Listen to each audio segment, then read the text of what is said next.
Welcome to ScienceGal Aquatics. I'm Kerri, and in today's video, today we're moving the most aggressive fish I have, so stay tuned. Welcome to ScienceGal Aquatics, your place for guppy love and more, sharing the good, the bad, and the unexpected adventures of fish keeping. Let the show start in 3, 2, 1. Enjoy! So I do keep a largemouth bass upstairs in my large aquarium area, which is otherwise just known as my dining room. But I acquired this lovely largemouth bass from my better half son, who just wanted to go fishing at his grandparents' house. They have 2 ponds on their property, and he brought home this largemouth bass and wanted to keep it. And I've done my absolute best trying to keep this fish alive. But originally it was in this 55-gallon right here behind me. At the time it was a lot smaller and a lot less aggressive. It was in there with a perch and 1 crawdad that we caught at the creek. And now it's in a 75-gallon with the same perch, but it has ate my crawfish. I believe it ate my crawdad. It's ate a peacock cichlid that I knew better than to put in there, but I did it anyway, and it got eaten. And the perch now it's not living its best life since this bass has gotten bigger, more aggressive, and its appetite has grown quite large.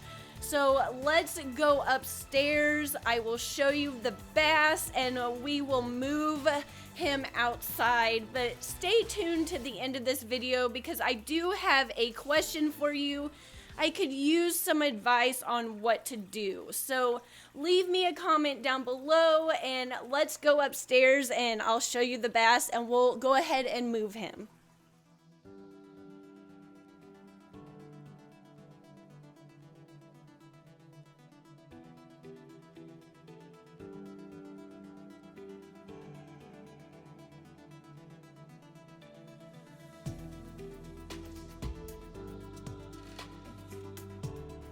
When I was deciding to move the largemouth bass, I had nothing but the best intentions in mind. I honestly didn't foresee anything going wrong to this extent. Maybe some minor hiccups here and there, but I thought everything was gonna work out in the end.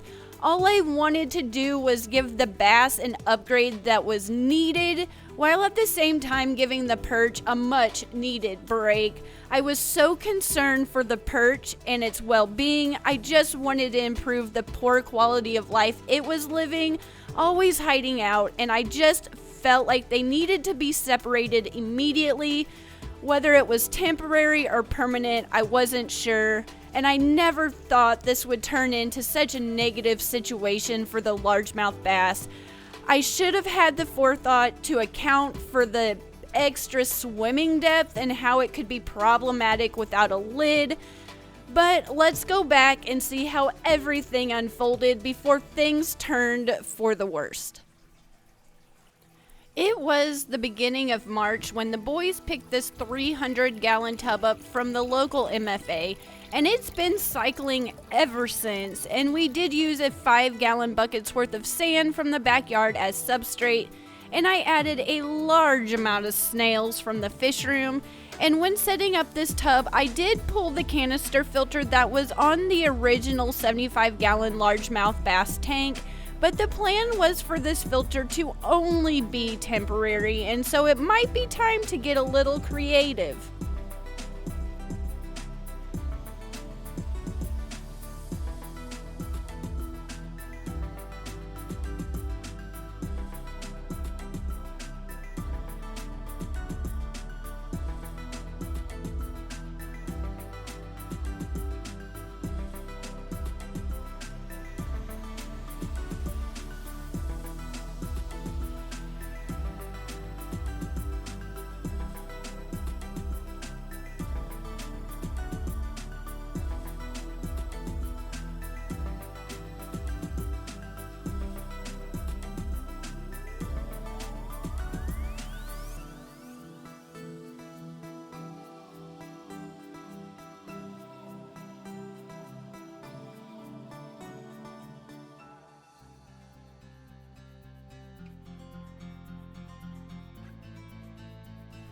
And after a little over a month, everything had warmed up and cleared up nicely.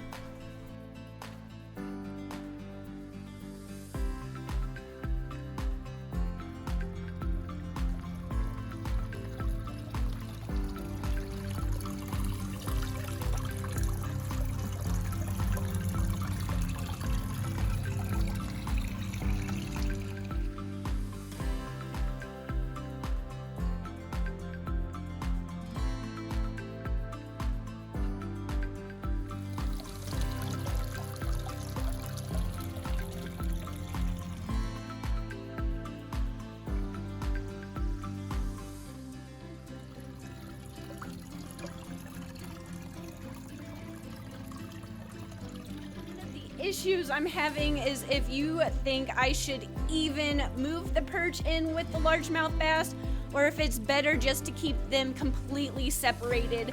I was really hoping to use that 75-gallon for some of the goldfish and an incandescent shark that I do have down here in the fish room. I wanted to move them and give them some space and let them grow out a little bit in the 75-gallon. But another issue is one of the goldfish has been in this same aquarium for 11 or 12 years at least. So I don't even know if it's a wise idea to move that goldfish. So I was thinking maybe leave the perch alone and move the 3 smaller goldfish that I do have that I haven't had nearly as long and the incandescent shark all into that 75-gallon and let them try to cohabitate and leave the largemouth bass outside and my older goldfish down here in the fish room. But I could really use some advice on what to do because I don't have a clue on what to do. So leave me a comment down below. One thing I did do to prep was add a little bit of water from the new tub along with some water from the 75-gallon tank to a 5-gallon bucket to get ready for the big move.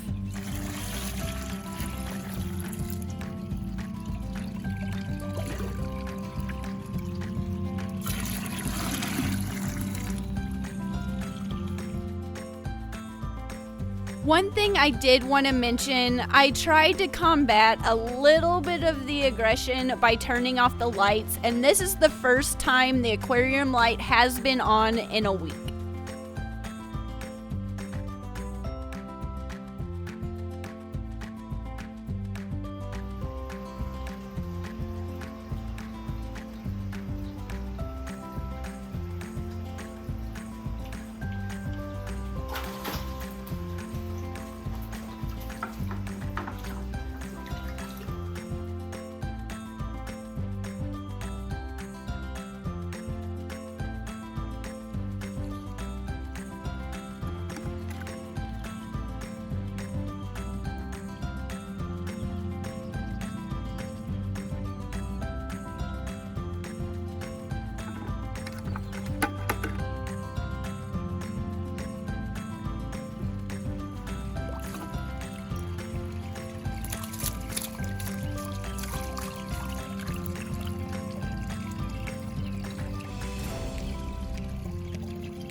Again, I honestly thought everything was going so well. The bass was beginning to swim around a little bit, and the perch was finally coming out of hiding and eating. And because the bass was, I thought, doing so well and swimming around, I thought I could go inside and inspect the perch and see how bad the damage truly was. These two were getting along quite well up until recently, and then they weren't. And I thought I was doing the right thing by letting them both have some time to stretch their fins a little.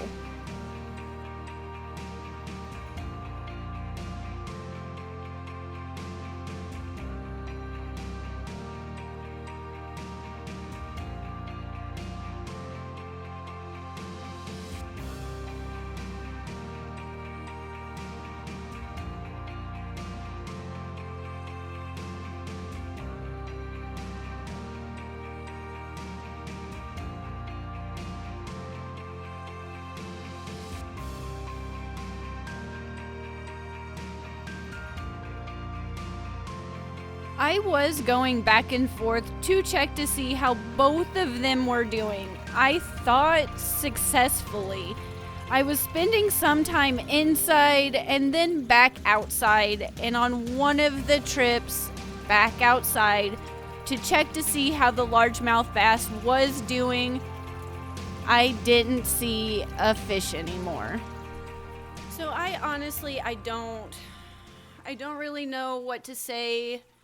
I'm really irritated and upset, honestly, at the moment. I've never had this happen, and of all the things I foresaw happening, I really didn't expect this to happen. But I went outside to check on the bass. It's been about 2 hours since I moved him, and everything was going really well.